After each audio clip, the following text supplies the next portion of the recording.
আসসালামু আলাইকুম বন্ধুরা, আশা করি আপনারা সবাই ভালো আছেন। নতুন আরেকটা ভিডিওতে আপনাদের সবাইকে স্বাগত জানাচ্ছি। সৌদি আরবে অনেকেই অনেক ধরনের ভিসা দিয়ে আসবেন, এই ধরনের পরিকল্পনা অনেকের রয়েছে। তো বর্তমান পরিস্থিতি কেমন এটা অনেকেই জানেন না। সৌদি আরবে আপনারা টপ কোম্পানির ভিসাগুলো খুঁজে থাকেন, যেমন Almarai company, Aramco company, hyper panda, Lulu, এছাড়াও আরও টপ টপ কোম্পানি রয়েছে সৌদি আরবে। সেই ভিসাগুলো নেওয়ার জন্য আপনারা অনেকটাই চেষ্টা করেন বাংলাদেশ থেকে।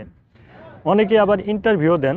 ইন্টারভিউ দেওয়ার পরে দেখা যাচ্ছে যে ইন্টারভিউ আপনি পাশ করলেন, সেই ভিসাটা নিলেন, সৌদি আরবে আসলেন, আসার পর আপনি ওই ভিসাতে কাজও করতেছেন, কিন্তু কোন সিস্টেমে কাজ করতেছেন এটা অনেকেই জানেন না। আবার অনেককে ভিসা দিয়ে আনে ঠিক আছে, কিন্তু এয়ারপোর্ট থেকে কোনোভাবেই আপনাদেরকে রিসিভ করে না। তো হাজারো সমস্যা নিয়ে আমাদের সৌদি আরব প্রবাসীরা বর্তমানে জর্জরিত। এখন আপনি কোন ক্যাটাগরির ভিসা দিয়ে আসবেন, কোন ভিসা ভালো, কোন ভিসা খারাপ, এগুলো কিন্তু আপনাদেরকে অবশ্যই আগে থেকেই জানা থাকা প্রয়োজন। টপ লেভেলের কোম্পানিতে আসতেছেন যে আপনি টপ লেভেলের কোম্পানিতেই কাজ করবেন এমনটা না। হয়তো টপ কোম্পানি হতে পারে, আপনি পাবেন সৌদি আরবে এমনও প্রবাসীকে দেখেছি সরাসরি টপ কোম্পানিতেও চলে আসছে। সেটা হচ্ছে ভাগ্যের ব্যাপার। আপনি 100 জন প্রবাসী আসতেছেন, তার মধ্যে যদি আপনি একজন হয়ে থাকেন যে ওই কোম্পানিটা টপ কোম্পানিতে আসতেছেন, সেই কোম্পানিটাই পাবেন। এটাও অবশ্যই আপনার ভাগ্যের উপর নির্ভর করে। বিদেশে আসলে অবশ্য ভাগ্যও লাগে, পাশাপাশি আপনার এই বিষয়বস্তুগুলো কিন্তু জানার প্রয়োজন রয়েছে। কারণ এখন যেহেতু ডিজিটাল যুগ, এই যুগে আপনি যদি সৌদি আরবে আসেন ডাইরেক্ট কোনো ভালো টপ লেভেলের কোম্পানিতে, তাহলে আপনি বাংলাদেশ থেকে চেক করেই বুঝতে পারবেন। একটা ভিসা চেক করার জন্য অবশ্যই আপনাকে বাংলাদেশ চেয়ে যখন ভিসাটা নিচ্ছেন, ভিসার মুফা হয়, মুফা চেক করবেন, স্ট্যাম্পিং হয়, স্ট্যাম্পিংয়ের পরে চেক করবেন। টোটালি আপনি পাসপোর্টে যখন দিবেন, মেডিকেল করবেন, এর আগে কোনো অর্থ তাদেরকে প্রদান করার চেষ্টা করবেন না। আপনি মুফাতেই ক্লিয়ার হয়ে যেতে পারবেন যে আপনার ওই ভিসাটা ডাইরেক্ট কোম্পানির ভিসা নাকি কোনো সাপ্লাই কোম্পানির ভিসা, নাকি আপনি কপিলি খুঁজে পাবেন না, তখনই আপনি ক্লিয়ার হয়ে যেতে পারবেন। তো অনেক সময় দেখা যায় যে আমাদেরকে যে ভিসাগুলো দেয় সেগুলো অন্য সিস্টেমে দিয়ে থাকে।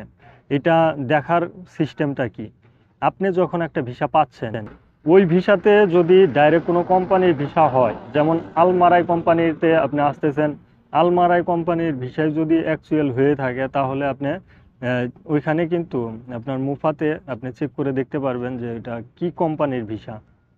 আলমারাই থাকলে আলমারাইয়ের নাম থাকবে, অন্য কোম্পানি থাকলে অন্য কোম্পানির নাম থাকবে।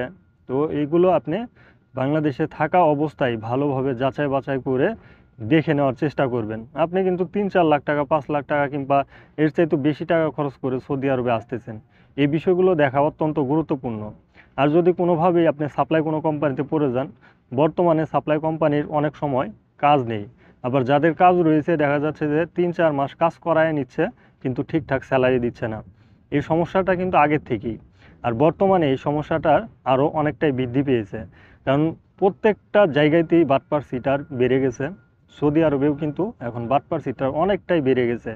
আগে যেরকম ছিল এখন কিন্তু বর্তমান সময় এরকম টান নাই। সৌদি আরবে আসার পর কাজ পাচ্ছেন কিন্তু স্যালারি পাচ্ছেন না, কাজ পাচ্ছেন ইকামা পাচ্ছেন না, এগুলো আসলে বড় ধরনের সমস্যা। এই সমস্যা থেকে আসলে বাঁচার উপায় একটাই, আপনাকে বাংলাদেশে থাকা অবস্থায় ভালো লোকের কাছ থেকে ভিসা নিতে হবে, ভালোভাবে সৌদি আরবে আসতে হবে। তো অবশ্যই সৌদি আরবের সিস্টেমটা আগের মতো যেহেতু নেই, সেহেতু অবশ্যই আপনাকে অনেক বিষয়বস্তু ভেবেচিন্তেই সিদ্ধান্ত নিতে হবে। আপনি একটা টপ কোম্পানির ভিসা পাচ্ছেন আর ওই ভিসা দিয়ে আপনি সৌদি আরবে চলে আসবেন, এরকমটা আসলে এখন বর্তমানে ভাবার কোনো স্কোপই নেই। কারণ আপনি এখন অবশ্যই সৌদি আরবের আগের তুলনায় কঠোর পরিস্থিতিতে থাকতে হবে আপনাকেই।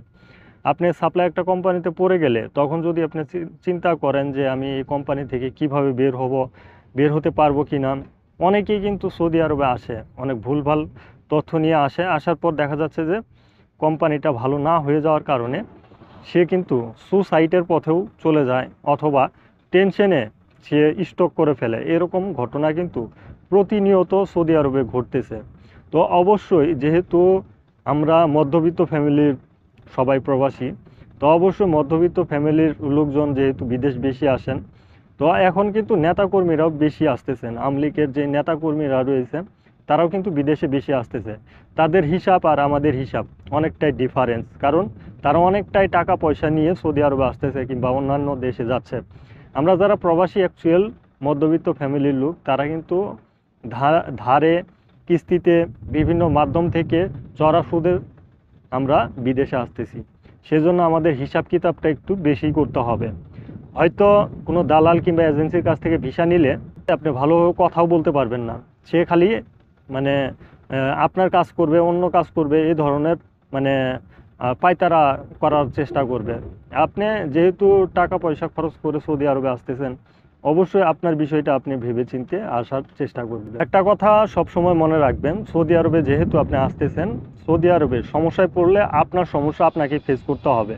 হয়তো আপনারা অনেকে মনে করতে পারেন যে আমি টপ কোম্পানির ভিসা দিয়ে সৌদি আরবে ঢুকতেছি, সমস্যায় পড়লে হয়তো ভাই বেরাদার আত্মীয় স্বজন রয়েছে তাদের কাছে চলে যাব। ঢাকা শহরের সিস্টেমটা সৌদি আরবে কোনোভাবেই ভাববেন না, কারণ যার যার সমস্যা নিয়ে সে কিন্তু ভুগতেছে সৌদি আরবে। হয়তো একজন ভালো রয়েছে, তার কাছে আপনি কোনোভাবেই থাকতে পারবেন না, কারণ গড়ে তুলতে অনেকটাই সময় লেগেছে। তো এই সময়টা যেহেতু তার লেগেছে, তার নিজের স্বার্থটাই কিন্তু সে বুঝবে। আপনি তার কি হন সেই বিষয়গুলো কিন্তু কেউ বুঝবে না। তো আমি যে কথাগুলো আপনাদেরকে বললাম, এগুলো আসলে বাস্তব উদাহরণ থেকে বলার চেষ্টা করলাম, বাস্তব তথ্য দিয়েই বলার চেষ্টা করলাম। আপনারা অবশ্যই ভিসা নেওয়ার ক্ষেত্রে টপ কিংবা যে কোনো লোকাল কোম্পানি হোক না কেন, ভালোভাবে যাচাই বাছাই করবেন। কোম্পানির যে তথ্যগুলো সেগুলো ভিসার ভিতরে রয়েছে কিনা সেগুলো আপনারা একটু দেখে নেওয়ার চেষ্টা করবেন। তো এগুলো দেখে নেওয়ার পরেই আপনি সৌদি আরবে আসার চেষ্টা করবেন। তারপরেও যদি আসলে খারাপ সিচুয়েশনে পড়ে যান, সেটা আসলে আপনার কপাল, কারণ আপনি তো চেক করেই আসছেন। আর পরিশেষে একটা কথাই বলবো, তবে যদি আপনারা কোনো কাজ শিখে আসতে পারেন, হাতের যে কোনো কাজ হতে পারে, সেই কাজ যদি আপনারা শিখে আসতে পারেন, যত খারাপ সিচুয়েশন, যত খারাপ পরিস্থিতি হোক না কেন, সেই কাজের উপর বেসেস করে আপনি টাকা ইনকাম করতে পারবেন এবং আপনার হাতের দক্ষতা অনুযায়ী আপনি কাজ ম্যানেজ করে নিতে পারবেন। সেটা আপনি ভাষা না জানলেও কিন্তু পারবেন, কারণ আপনি তাদেরকে কোনোভাবে যদি বোঝাতে পারেন, কোনো প্রতিষ্ঠানে আপনি যদি কোনোভাবে বোঝাতে পারেন যে আমি এই কাজটা পারি, তো সেই ক্ষেত্রে কিন্তু ওই প্রতিষ্ঠান আপনাকে নেওয়ার একটা আগ্রহ প্রকাশ করবে। তো আশা করি যে তথ্যগুলো আজকের এই ভিডিওতে দিলাম আপনারা বুঝতে পারছেন। অবশ্যই ভিডিওটি শেয়ার করে দিবেন আপনার পাশাপাশি, যাতে আরও প্রবাসী রয়েছে তারা এই বিষয়বস্তুগুলো জানতে পারে। ধন্যবাদ সবাইকে। সালামু আলাইকুম।